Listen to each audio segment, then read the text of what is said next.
Good afternoon. How y'all doing, man? This is the Rust Lock by Case. I'm really proud of this knife, man. I really am. I like the knife. I'm getting used to the knife, and it's performing. I mean, like, I haven't cut shit with it. You know what I'm saying? You know, like I'm saying, I like it because I'm getting used to the way it operates. You know, I can easily flip it open one hand, and I can unlock it one-handed, and it operates a lot like a flipper. It's just not. It's not as fast. The action's not there. It's not going to be like that, you know. But anyway, I want to talk to you about something else. Counterfeits. You know, it's no secret that I have put out videos in the past explaining the differences between counterfeit knives and the real knives. It's also no secret that I was buying those counterfeit knives out of my own curiosity to see where they stood, and sometimes just to put my hands on them to see if I really wanted to spend the real money. You know, I mean, this was in a time when I wasn't. When a $75, $80 knife was considered by me to be an investment. You know, I'm investing in a tool. It's funny how time changes, isn't it? You know, like, cause like $75, $80. If I spent $75, $80 on a knife, I wasn't sure I was gonna like this Rust Lock. You know, like, I think I gave $84 altogether for this knife. I want to say, I don't even quote me, man. I don't even know. But you know. And this is no justification. It's just, you know, like, I had the knives, and then I had a coming to Jesus, I guess you would say. And I'm not religious. I'm not a religious person, but I had a coming to Jesus about my stand and what direction I was going to take as a knife collector. And I decided to take a collection that was not going to offer any more counterfeits. But I had an opportunity over the last week. You know, a fellow YouTuber, he contacted me. He's like, I know you know the difference between these counterfeits and these reals. Somebody sent me this Medford Praetorian, and I really want it.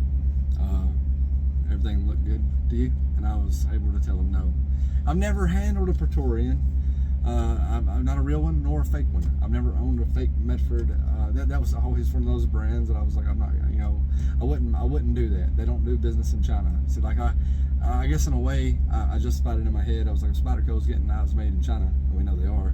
You know, they got the Bird brand. They also got the cheaper Spydercos and stuff. If they're willing to get in bed with China, why? Well, what's the difference? I know the difference now. I don't need you to explain it to me. You know, like, it's rhetorical, and it was where I stood at the time. But Medford was one of those people, like, I wasn't going to do that. Like, I wasn't going to jump on a counterfeit Medford bandwagon, even though I do like some of the styles, and they would be much more affordable to be able to play with and handle and stuff. One, I never really considered myself serious enough to be able to buy an $800 knife. Two, so it wouldn't be a test drive type situation like it would have been with a $150 knife, $200 knife. So there wasn't any point in buying that, buying one of those counterfeits. Now, I did study up on them. I studied up on them. I was looking for key differences as soon as I started seeing them pop up, and I was able to tell that guy just by looking at the pocket clip that that's a fake. And I'm proud that I was able to make that move. I've been asked. This is weird. We're gonna have to, like, do this video because it hadn't been that long ago. I had a guy say, "Hey, man, thank you for the video. The lighting's shitty, you know, on this video. Can you re-record it?" I cannot. I no longer own any counterfeit knives. I'm not going to buy any more counterfeit knives either. So I cannot re-record that video, not without somebody sending me a counterfeit knife to do so with. And at that point, I would not mind doing it. You know, I can get your knife back to you, whatever. But if I've got the real version and you've got a fake version, and you want to, like, you see value in a comparison video, I don't mind doing that. And I probably wouldn't mind sending you my real version either if you want to put the video up. It doesn't matter who puts the video up as long as the video gets put up, right? But I was able to spot the Medford fake, saved the guy from. I'm like, you know, not trying to toot my own horn. It's just, you know, I've studied up on the fakes and what makes them different and stuff like that. So I was able to help a friend out. Still, my most popular videos out there are the counterfeit. Like, if you go looking through my videos and you want to see anything that's performed at all, you know, like at all, like, you know, paramilitary 3 video or para 3 video, well over 5,000 views, and that's not nothing compared to some channels. But in our channel, 5,000 views is a lot of views. The Chavez, few thousand views. There's several videos out there that I put up real versus fake, bug out, 940. They all perform really well compared to a regular old video.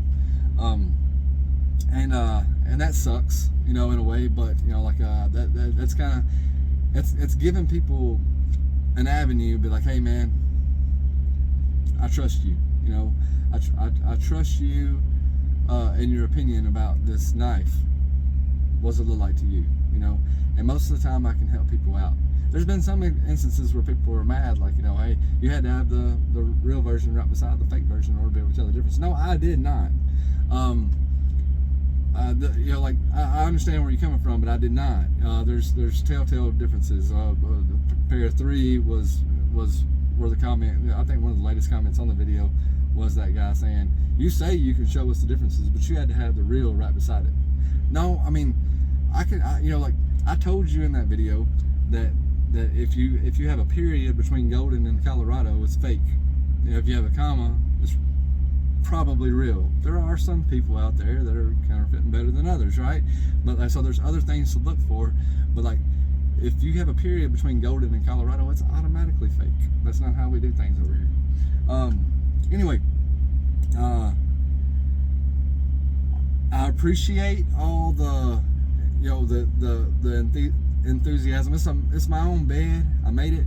I don't know if you call it enthusiasm, appreciation, whatever you guys are showing me, for doing the knife side by sides of the real and the fake. And as much as I would like to be able to redo those videos now that I have better lighting, it's just not possible. I'm not going to buy any more. With that being said, I will reiterate, if you have a fake, I may even consider buying the real. Just let me know what you got, and it may give me something to do. I like doing stuff like that, I do. And I know there's a lot of folks out there that have really reamed me about putting fake videos up. They're like, hey man, this don't look good on you.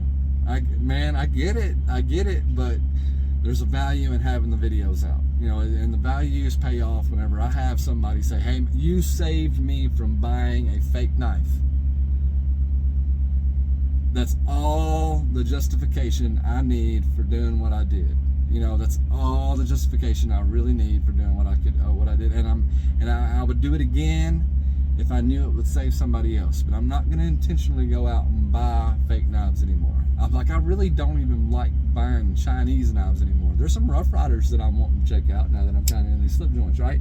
And I may get some. But I'm looking for Taiwanese makers first. I'm not sure if we've got any. I don't know if the Taiwanese do slip joints and stuff like that. That's cool. If they don't, that's fine. I hear some of the best slip joints you can get are made in China now. I may check some of them out on the secondary or loaners or something like that. I don't know. We'll cross that bridge when we get to it.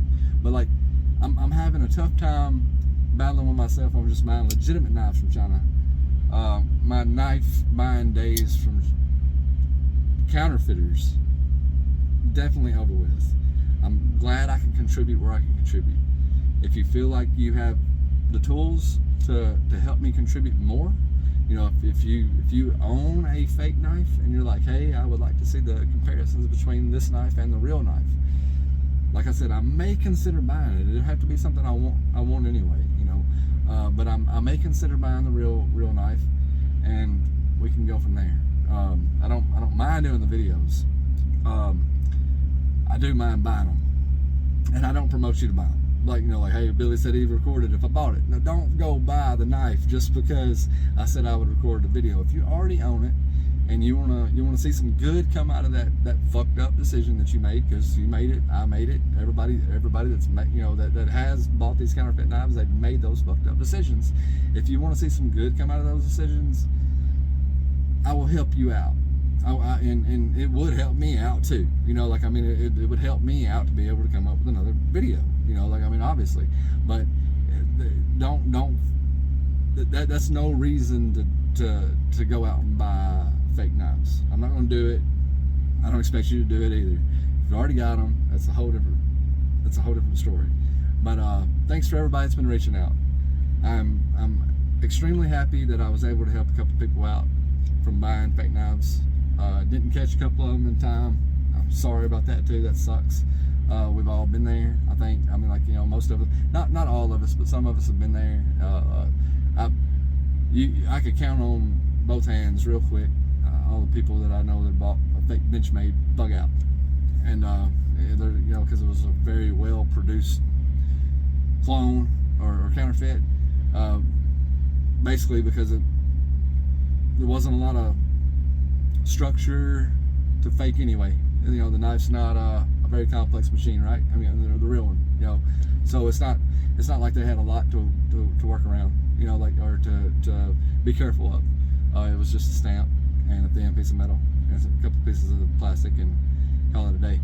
But anyway, I'm not here to beat up on the bug out, but I'll leave it at that. You know, anything I can do to help, pretty much. But at the same time, those days are probably over with. You know, like I mean, those days are definitely over with as far as me buying them. But those recording the differences is probably going to be over with. With that being said, if you're still watching this far, I could definitely use your subscription. Subscribe, watch videos, leave comments, watch the shit while you sleep, turn the volume down, whatever, man. We need you to subscribe. I mean, if you're especially if you're still watching at this point. But the what was I getting at? What was I saying before that? That's A.D.D for you, right? Anyway, dude, y'all have a good one. Courtney Scollin, I will catch you on the flip side.